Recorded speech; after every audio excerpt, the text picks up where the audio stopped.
Hello educators and lifelong learners, welcome to the KTA Lounge where we learn, share, and inspire.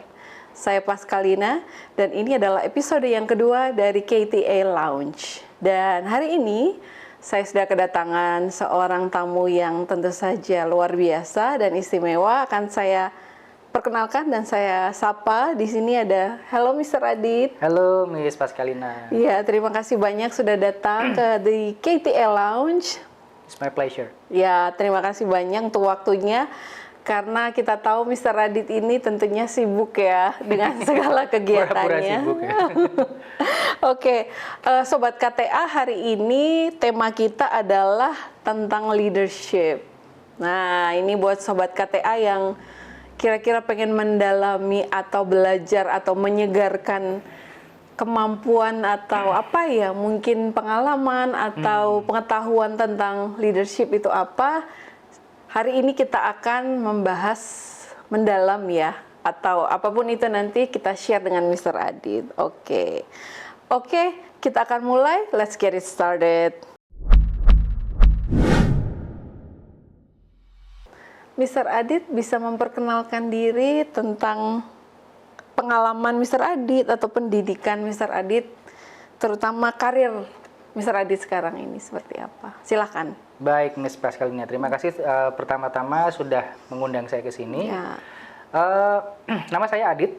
Saya sekarang berprofesi sebagai Learning and Development Consultant dan juga content creator karena saya banyak konten di LinkedIn dan Instagram. Wow. Threads juga beberapa waktu belakangan ini. Jadi kalau membicarakan background saya backgroundnya adalah lulusan pendidikan bahasa Inggris, supposed to be an English teacher. I used to anyway. Jadi saya memulai karir saya sebagai seorang instruktur bahasa Indonesia untuk penutur asing. Oh gitu atau ya. BIPA gitu ya. Jadi saya mengajar bahasa Indonesia untuk orang-orang asing yang datang ke Jogja dengan berbagai macam tujuan.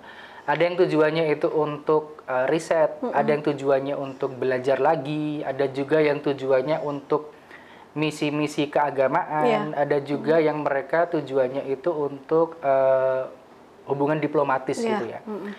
Itu saya karir pertama saya, sekaligus juga di sana saya berkarir sebagai instruktur bahasa Inggris. Wow.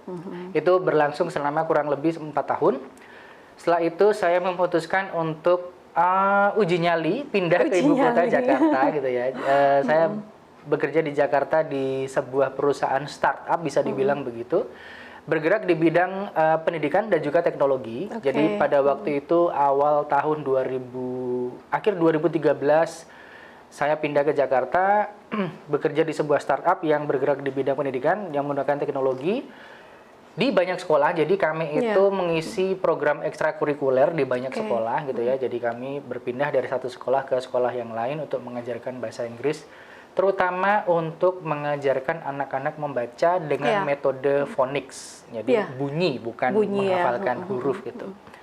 Setelah itu saya hijrah ke Pulau Dewata, ke Pulau Bali tahun 2015, di mana saya memulai karir saya di dunia hospitality. Saya memulai karir saya di dunia hospitality sebagai English teacher, tapi in-house untuk sebuah resort yang ada di Nusa Dua. Oh, wow. Karena pada waktu itu resort ini sedang dalam fase pre-opening atau mereka sedang membangun hotel baru dan akan menerima tamu untuk pertama kalinya. Dan karena jumlah karyawannya cukup banyak, jadi mereka berkeputusan tidak meng-hire trainer dari luar, tapi langsung in-house. Nah, saya berkarir di sana. Di dunia hospitality, saya berfungsi sebagai English teacher kurang lebih 1 tahunan. Setelah itu saya beralih ke Learning and Development in general. Di situ saya bertanggung jawab untuk memastikan karyawan itu mendapatkan cukup training dan juga proses development mereka itu sesuai dengan apa yang diharapkan. Jadi contoh, saya seorang staff dan saya akan dipromosikan sebagai seorang supervisor. Pasti ada gap knowledge gitu ya. Betul. Nah, tugas saya adalah memastikan bahwa si gap knowledge tadi terisi. Jadi tidak serta-merta kita asal promote orang Iya, gitu iya. ya. Berarti Jadi itu tugas sebagai learning and development. betul. Gitu ya. Mungkin kita tidak langsung execute prosesnya, tapi paling tidak kita mengetahui prosesnya dari awal sampai akhir dan memastikan itu terjadi dengan baik. Iya. Karena untuk proses seperti itu kadang-kadang kita juga harus melibatkan usernya langsung dari departemennya Iya. langsung, tidak hanya menjadi ranah learning and development ataupun HR Iya. pada umumnya, Iya, iya. seperti itu. Terus ketika pandemi terjadi, Pulau Bali saat itu sangat sepi. Wah, iya kita tahu. Betul, jadi secara ekonomi sangat challenging dan puji Tuhan pada waktu itu saya mendapatkan tawaran dari seorang teman baik gitu ya, yang bekerja di Maldives di Iya. dunia hospitality juga. Nah, dia menawarkan kepada saya sebuah opportunity. Adit, di sana ada opportunity nih, apakah mau ambil atau enggak? Wow, Karena keren. saya dengar di Bali keadaannya atau Indonesia secara umum sedang tidak baik-baik Baik-baik saja, Ya. betul. Karena pada waktu itu tidak ada better options, so You moved to ya, I dared myself to take the challenge gitu ya. Saya move ke sana. Long story short, saya bekerja di Maldives sampai akhir 2023. Jadi kurang lebih 3 tahun, hampir 3 tahun. Terus saya sekarang bekerja sebagai konsultan, Yeah. sebagai freelancer. Karena pada waktu yang bersamaan, I have to also take care of my elderly parents gitu ya. They need to have special attention dan juga treatment. So I need to be with them almost all the time, seperti itu. Oke, Sobat KTA, kita bisa melihat Mr. Adit ini cukup panjang ya pengalamannya dari pendidikannya, dan it's amazing for me to know that you shift your career from teaching to learning and development. Nah, ini menarik banget Sobat KTA. Karena seperti saya sudah katakan sebelumnya bahwa tema kita ini tentang kepemimpinan. Dan di sini ada satu topik atau tajuk yang saya angkat, yaitu every leader is a learner. Nah, pertanyaan pertama nih untuk Mr. Adit. Apa itu pemimpin dan kepemimpinan di mata Mas Adit? Mr. Adit. Apa itu pemimpin dan kepemimpinan? Menurut saya seorang pemimpin adalah seseorang yang paham apa yang dia lakukan dan paham apa yang timnya harus lakukan.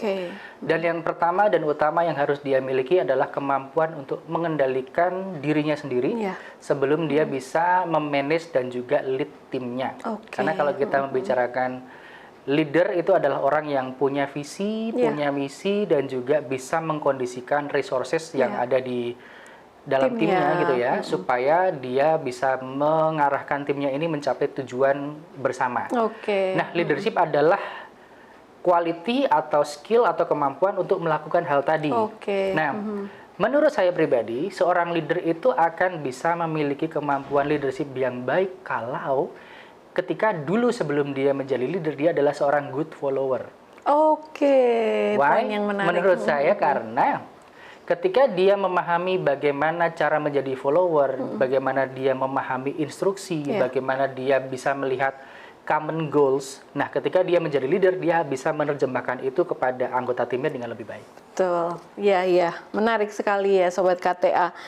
Nah, kalau di sini ada tajuk tadi yang saya katakan sebelumnya bahwa every leader is a learner. Nah, menurut Mr. Adit nih, setuju nggak kalau pemimpin juga adalah seorang pembelajar? Saya sangat setuju. Lalu alasan Mr. Adit setuju dengan pernyataan ini apa ya?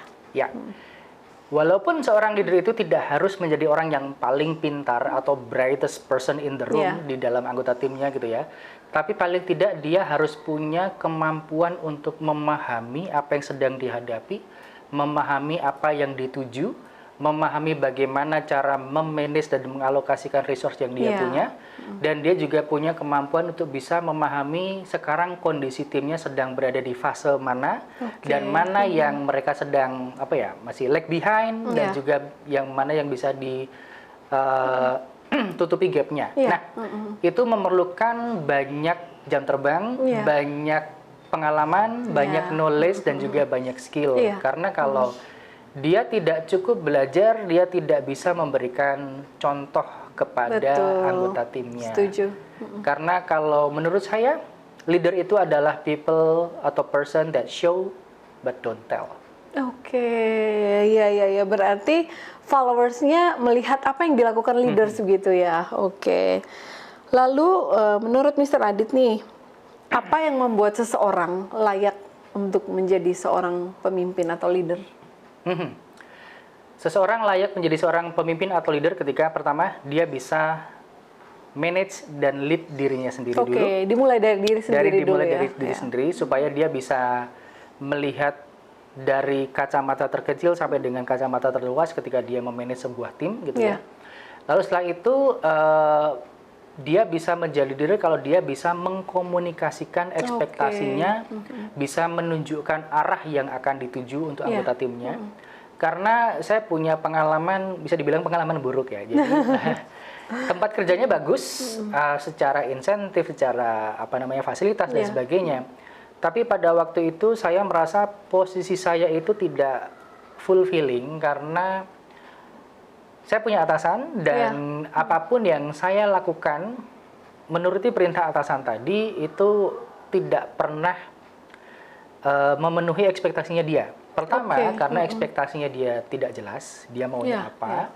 Dia juga tidak mempunyai standar minimum di mana saya harus achieve. Jadi, contoh kalau saya diminta untuk membuat es teh gitu ya, dia tidak mengatakan kepada saya es tehnya itu seperti apa, semanis apa, tehnya teh yang mana. So, saya membuat banyak es teh dan salah semua. Because I don't know what to do. I don't know tujuannya seperti apa dan standarnya seperti apa gitu. That's horrible ya.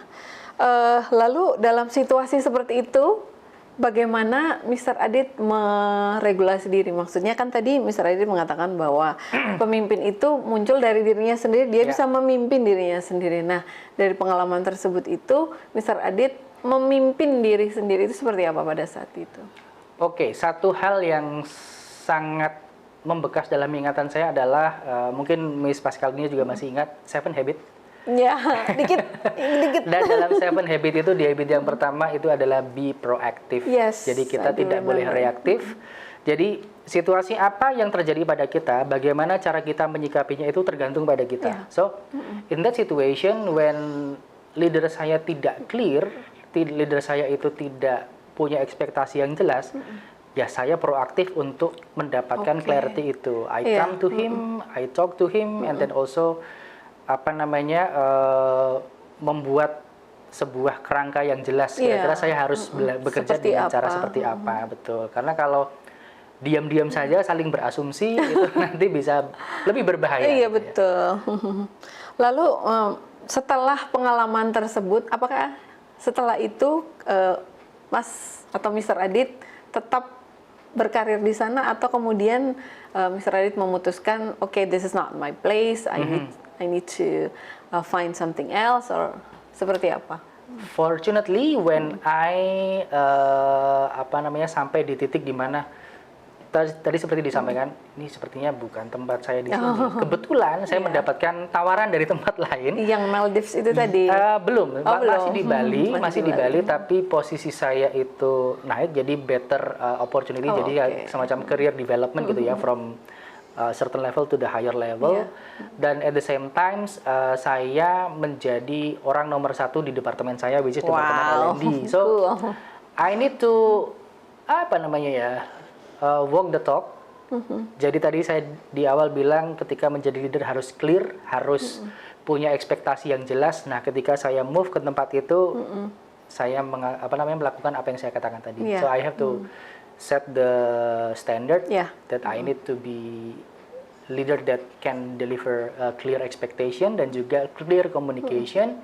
Dan ketika mengkomunikasikan itu pun juga harus bisa memberikan contoh yang jelas bagaimana cara melakukannya. Seperti itu. Berarti bisa dikatakan momen tadi itu atau kejadian yang dialami Mr. Adit tadi menjadi batu loncatan kali ya untuk Mr. Adit selanjutnya kemudian menjadi seorang leader karena posisinya naik gitu. Lalu Mr. Adit, bisakah cerita kepada Sobat KTA ketika kepemimpinannya Mr. Adit ini diuji? Your leadership is was put to the test. Ya. Kepemimpinan saya diuji itu ketika saya sudah pindah ke Maldives pada waktu itu, pada waktu pandemi. Pada waktu itu akhir tahun 2021 saya masih ingat ketika Christmas, between Christmas and New Year. New Year. Ya. Jadi pada waktu itu terjadi outbreak besar di resort kami gitu ya. Untuk teman-teman yang belum tahu Maldives seperti apa, Maldives itu adalah negara kepulauan kecil. Iya. Pulaunya itu kecil banget. Jadi satu resort itu satu pulau. Not that big. Jadi satu pulau itu bisa cuma berapa ya? 10 hektar itu satu pulau. Jadi 3 kali luas lapangan bola itu bisa jadi satu pulau, satu resort. Sekecil itu. Iya. Ya. Nah, pada waktu itu okupansi di hotel kami itu 100% between Christmas gitu ya. Iya. Dan pada waktu yang bersamaan kondisi pandemi COVID-19 masih sangat marak, masih sangat banyak. 2021 akhir ya. Nah, pada waktu Christmas gala dinner 24 Desember itu saya masih ingat, tiba-tiba dari semua total staff kami pada waktu itu yang jumlahnya kurang lebih 200-an orang, 51 orang itu harus kami tarik dari operational karena mereka tiba-tiba positif COVID-19. Oh, no, So, according to the regulation, they need to be removed from the operation gitu ya. Dan kami harus handle operation dengan manning yang compang-camping. Terutama karena yang paling banyak terimbas itu adalah Departemen Food and Beverage. So you can imagine that the people that serve the guest, the people that know the product very well, the people that can, recommend what kind of wine that can pair with this kind of food gitu ya. All of them are gone. So kami di situ harus menghandle sebuah situasi di mana tamu tetap harus dilayani, operasional tetap harus berjalan, siapapun yang bisa kita datang ke situ. So my leadership di situ adalah ketika saya harus bisa mengalokasikan resource yang ada dengan spesifikasi yang tidak sesuai. Betul. Karena actually we don't know at all how to present the food, how to serve the food in the proper way gitu ya. Jadi kan ada standar lewat kiri, lewat kanan, bagaimana cara menuangkan air atau wine gitu ya. Nah, kita pada waktu itu ya asal ada saja. So the leadership is how to allocate the resource, how to motivate the people, and then at the same time you need to maintain the quality. That is one of the best but also the hardest test that I have ever got. The biggest challenge you have ever faced. But actually that's a very good learning curve for me. Because I learned a lot how to communicate my expectation to the available people over there. At the same time also I need to take care of their well-being karena teman-teman tadi yang menjalankan operasional di restoran tadi, sebelumnya itu mereka punya kerjaan sendiri. Contoh, teman-teman di front office, so they need to handle check-in, check-out, they need to deliver the luggage to the guest rooms or guest villas. And then after their duty finished, they come to the restaurant to handle do another job. Yes, so, we need to humanize the human. That's actually a very good lesson for me. Itu terjadi selama berapa lama ya, Mr. Adit? Terjadi selama kurang lebih almost 1 full month. Seperti itu. Jadi sleepless nights. Cannot imagine. Yeah. But actually that really memorable for me. Berarti itu benar-benar pengalaman yang berharga sih ya buat Mr. Adit. Betul. Dan benar-benar membekas untuk Mr. Adit sebagai leader itu untuk belajar bagaimana selanjutnya seandainya ada hal-hal yang serupa terjadi lagi. Ya, semoga enggak tidak ya, terjadi. Tetapi ya maksudnya hal-hal yang kita tidak sama sekali tidak expect. Ya, seperti itu. So we can mitigate the worst scenario, worst case scenario. Kayak dulu apa itu ungkapan dari dosen, everything can always go wrong. Everything can always go wrong. Harus siap ya. We need to be ready. Menurut pandangan Mr. Adit ya, apalagi sekarang Mr. Adit sudah berkarir di Learning and Development. Menurut Mr. Adit, kesalahan umum yang sering Mr. Adit lihat yang dilakukan oleh pemimpin saat ini atau mungkin dulu Mr. Adit ketika menjadi seorang pemimpin yang kadang dilakukan kesalahan apa? Kesalahan yang paling banyak dilakukan itu adalah micromanaging. Apa ya itu? Micromanaging itu adalah saya sebagai seorang leader selalu mengecek detail-detail kecil apa yang dilakukan oleh tim saya. Oh gitu. Karena saya lebih tidak percaya kepada apakah dia bisa melakukan tugas itu seperti saya melakukannya. Iya, Especially ini biasanya terjadi kepada para leader yang develop themselves from bottom gitu ya. Jadi gitu. contoh saya seorang kembali ke konteks hospitality, saya seorang restoran manager. Saya memulai karir saya dari seorang waiter menjadi seorang restoran supervisor. Habis itu saya menjadi seorang restoran manager. Nah, ketika ada seorang waiter itu melakukan tugas yang pernah saya lakukan dulu, jadi saya melakukan yang namanya micromanaging. Jadi contoh, bawahnya kurang atas atau memang ada sebuah standar yang tidak boleh kita langgar. But we need also to give space for our team to learn. Let them make mistakes. Let them know that mistake is not good.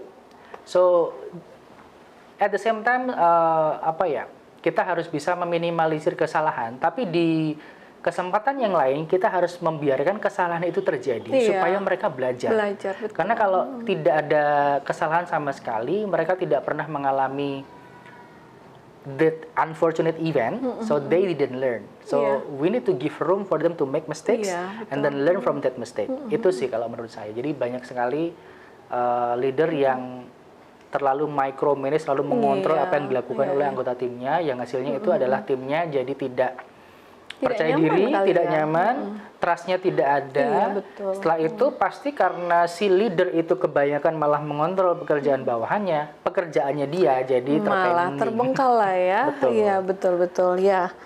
Menarik sekali pembelajaran yang dia diungkapkan Mr. Adit tadi ya. Ini mungkin jadi pembelajaran buat sobat KTA, buat saya, buat siapapun saat ini leaders yang sedang menonton program kita ya. Jadi penting untuk percaya kali ya gitu ya Mr. Adit ya. Oke.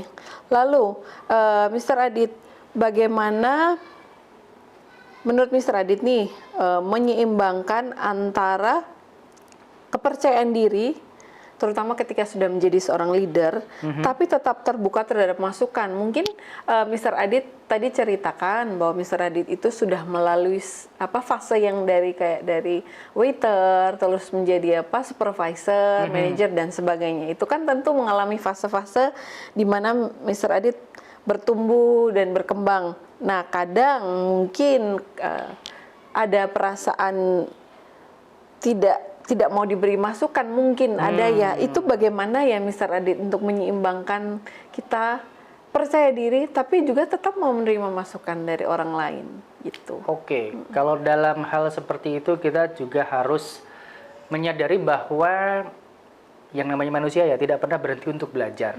Yang kita tahu sekarang, yang kita tahu hari ini mungkin besok pagi, mungkin minggu depan itu sudah obsolete. Sudah berubah gitu ya. Sudah berubah, tidak berlaku lagi, tidak relevan lagi. Nah, itulah dimana kita harus selalu belajar, kita harus selalu membuka diri kita, membuka kesempatan kita menjadi gelas yang selalu siap untuk diisi. Nah, itu bisa dilakukan hanya dengan cara kalau kita mau menerima feedback. Kalau kita tidak menerima feedback, artinya kita sudah menutup gelas kita dengan isinya yang sekarang kita punya. Nah, apakah isi itu akan tetap menjadi isi yang bagus atau menjadi expired atau rusak atau mungkin tidak bergizi lagi? We don't know, right? So kita harus selalu terbuka dengan masukan, dengan feedback, karena dari feedback itu kita akan belajar.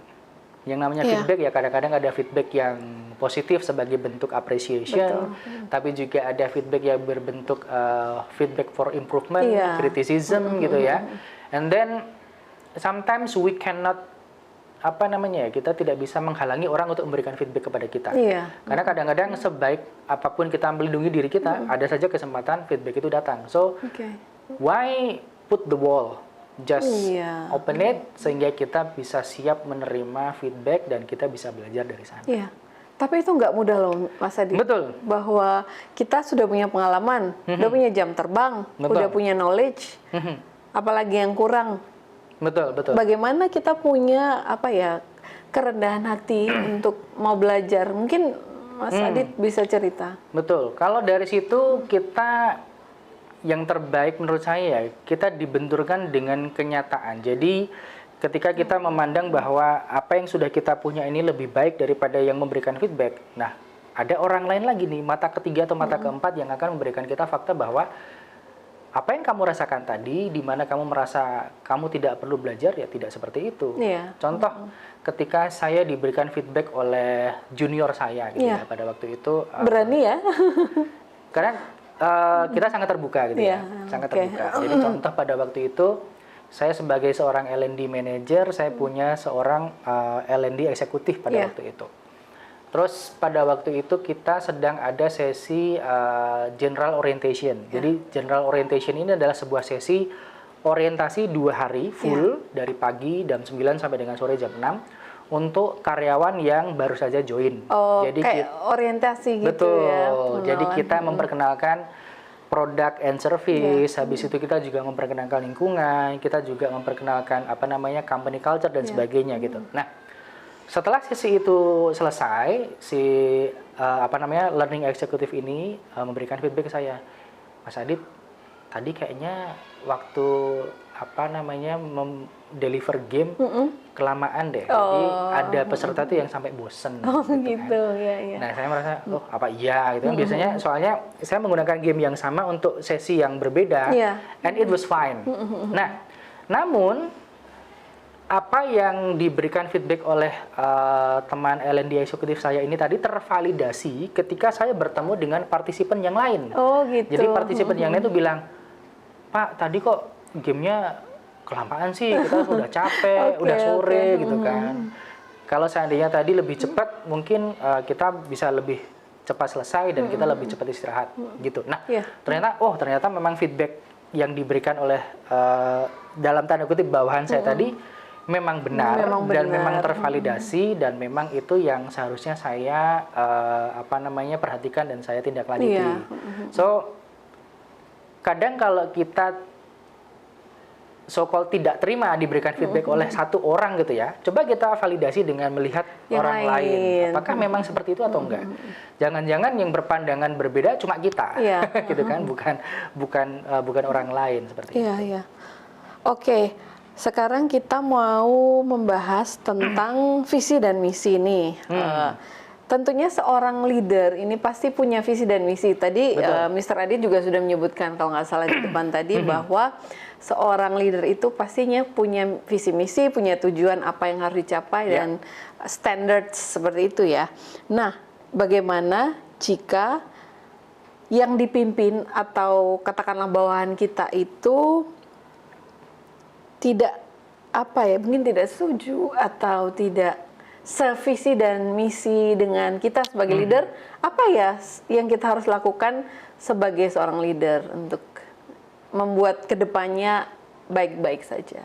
Oke, jadi memang betul seorang leader itu harus punya visi dan misi, dan dia juga harus terbuka ketika anggota timnya sendiri bahkan itu tidak percaya atau mungkin belum bisa memahami apa yang menjadi visi dan misinya, gitu ya. sehingga terjadi semacam hesitation untuk mengikuti visi misi itu. Nah, di sini ada 2 hal yang bisa kita jadikan kemungkinan dan juga tindak lanjuti. Yang pertama itu adalah kalau memang kita benar yakin visi dan misi itu adalah sesuatu yang benar, yang paling baik yang harus dicapai, tapi anggota tim kita itu tidak bisa menerima itu. So we need to communicate in a way yang bisa diterima oleh si anggota tim kita tadi. Entah itu dengan memberikan contoh yang lebih relevan, entah itu bisa memberikan hasil nyata, entah itu bisa memberikan mungkin testimoni dari orang lain bahwa this is the right thing that we are going to do. Itu yang pertama. Tapi yang kedua, kita juga harus membuka diri bahwa mungkin saja apa yang dia bilang itu benar. Memang visi kita itu ada sesuatu yang tidak cocok dengan apa yang sedang kita arah gitu ya.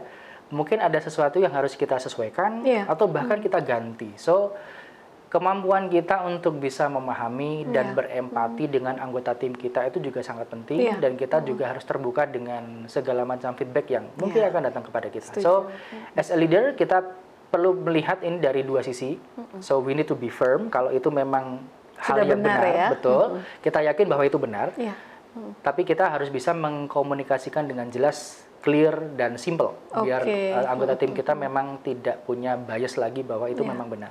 Terus yang kedua, kita juga harus bisa melihat bahwa ada kemungkinan apa yang sudah kita katakan itu perlu disesuaikan lagi atau bahkan salah, dan apa yang dikatakan oleh anggota kita itu benar. So, we need to be open-minded untuk hal itu, dan harus berbesar hati memang kalau memang yang disampaikan oleh anggota tim kita itulah yang benar. Gitu. Jadi menarik juga ya, bagaimana kita sebagai leader bisa merumuskan suatu visi dan misi ya, Mr. Adit ya? Kalau bagaimana kita bisa merumuskan visi dan misi itu kita bisa lihat dari yang benar gitu loh. Yang benar. Nah, yang benar itu kita bisa lihat dari outcome apa sih yang ingin kita capai. Outcome apa yang menjadi bukti bahwa visi kita benar. Contoh, kalau saya seorang pemilik bengkel gitu, terus saya pengen visi saya adalah bengkel saya ini harus punya divisi pencucian mobil selain bengkel. Nah, anggota tim saya nggak setuju. Ngapain Pak kita bikin bisnis cuci mobil sekalian? Kita fokus aja di bengkel. Itu dua hal yang berbeda. Pertama, kita harus invest untuk bangun another facility. Kedua, kita belum tahu nih apakah itu menguntungkan atau enggak. Nah, tapi saya bisa mengkomunikasikan kepada anggota tim saya tadi bahwa ada data yang sudah saya punya. Nah, data yang saya punya ini adalah para pemilik mobil atau motor gitu ya. Setelah mereka selesai servis, daripada mereka harus mencari lagi another place untuk sekedar mencuci motor atau mobilnya, kenapa tidak sekalian saja? Iya, di satu tempat gitu ya. Betul, kita bisa bikin bundling harga. Jadi dengan bayar sekali mereka langsung dapat servis dan cuci mobil, atau kita bisa melakukan upselling dan cross selling bahkan. Jadi dengan additional certain amount of money, tidak cuma dicuci tapi juga dapat polish dan sebagainya. Jadi kita bisa membuat sesuatu yang lebih nyata lagi. So, harus bisa mengkomunikasikan hasil apa yang akan dicapai oleh visi dan misi tadi supaya bisa diterima. Karena kalau sekedar kita dalam tataran konsep, banyak orang yang tidak paham dengan itu. So we need to break down kepada real tangible output supaya dia bisa paham. Gitu. Lalu kalau tadi Mr. Adit atau Mas Adit mengatakan bahwa terbuka terhadap mungkin perbedaan cara pandang atau pendapat. Bagaimana jika di antara anggota timnya Mas Adit gitu ya terjadi perbedaan pendapat, itu sebagai seorang pemimpin gimana menyikapinya? Baik, yang harus saya pahami adalah perbedaan pendapat itu normal, pasti ada, dan perbedaan pendapat itu justru kalau dari pemahaman saya pribadi itu malah harus ada. Karena harus ada malah. Supaya bisa menjadi counterbalance, supaya bisa menjadi pengingat, supaya kita bisa menjadi kita bisa melihat dari sisi sudut pandang yang lainnya.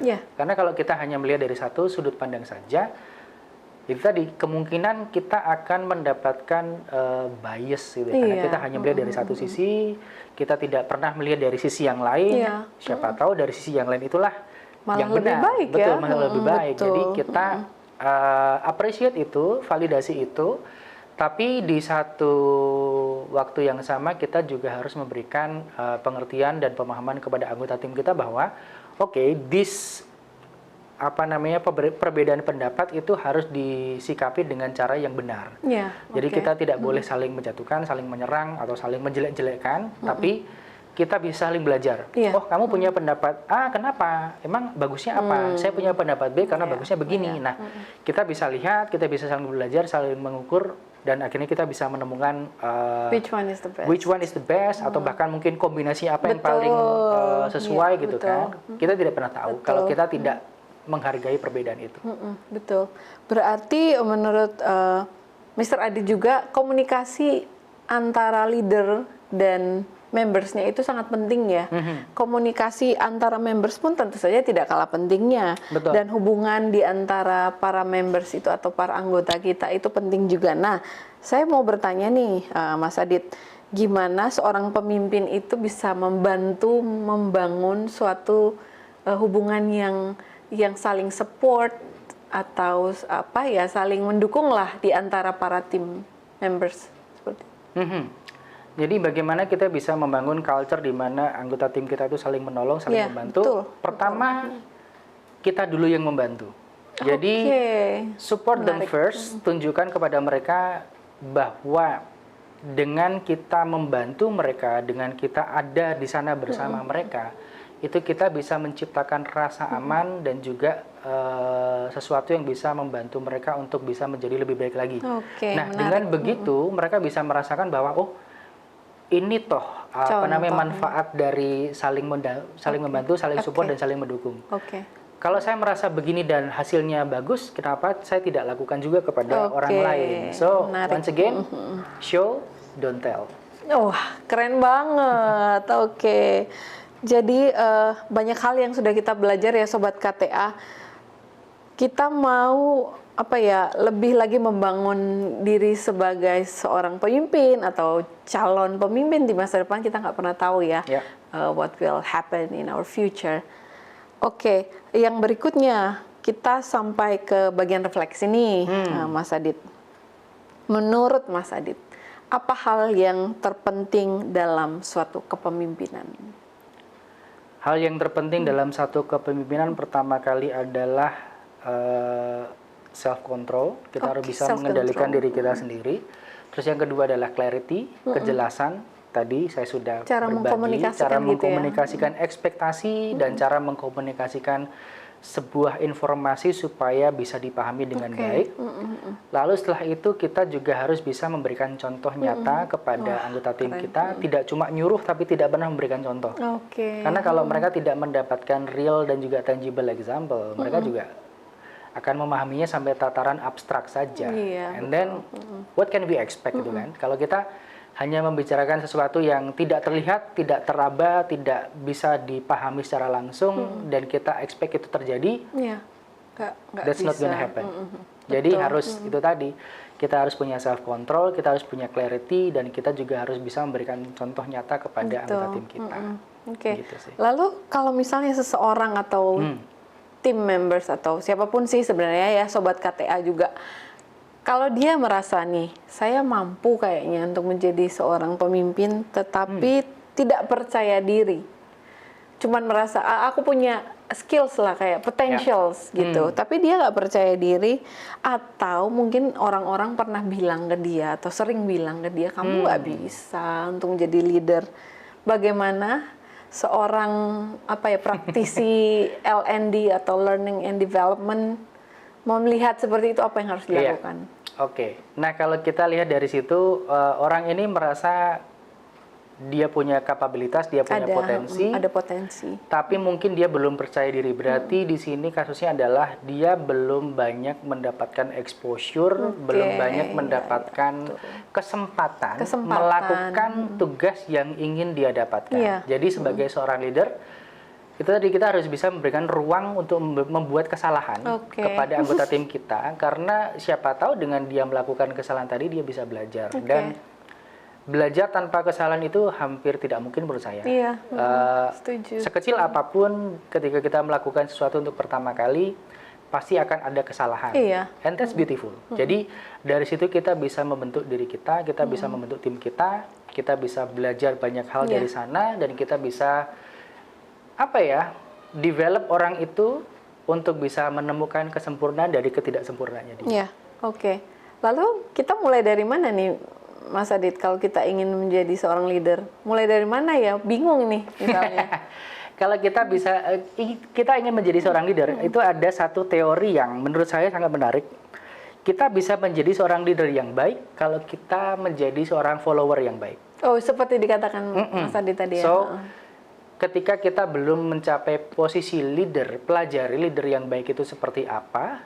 Dan ketika kita menjadi seorang follower gitu ya, belum menjadi leader, lakukan posisi follower dengan baik, Oke. pelajari banyak hal dari sana, Menarik. sehingga nanti once you are in the leadership stage, you understand fully how Betul. the condition of your follower Betul. or your team member. Jadi kita tidak melihat situasi seorang leader itu hanya berdasarkan asumsi saja. Iya. Tim saya seperti ini, bagusnya begini. Tapi kita bisa mengerti bahwa saya pernah mengalami hal ini, dan ketika saya pernah mengalami hal ini, apa yang saya rasakan, dan seharusnya saya harus melakukan apa. Iya. Jadi, before becoming a good leader, please be a good follower. Ya, Dan learn menarik from that sekali. way. Menarik. Jadi Sobat KTA ya, jadi kalau kita mau menjadi leader, kita harus jadi follower yang baik dulu nih. Jangan sampai kita ini udah kayak jumawa duluan gitu ya. Kayak didelegasikan sesuatu tugas atau diberikan Betul. suatu tanggung jawab, kita kayak alah apa sih? Betul. Atau nggak mengerjakan dengan segenap hati. Begitu kali ya, jangan seperti itu ya. Betul. Oke. Nah, kalau kita tidak melakukan seperti itu, ya jangan sakit hati ketika nanti kamu jadi leader dan anak buahmu tidak melakukan seperti Oke. apa. Gitu ya, oke.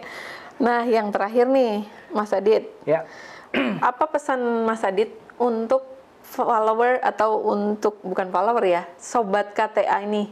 Karena di sini judulnya Sobat KTA ini adalah educators dan juga lifelong learners, jadi pembelajar seumur hidup. Ya. Pesan terakhir dari Mas Adit sebelum kita mengakhiri podcast yang kedua ini apa?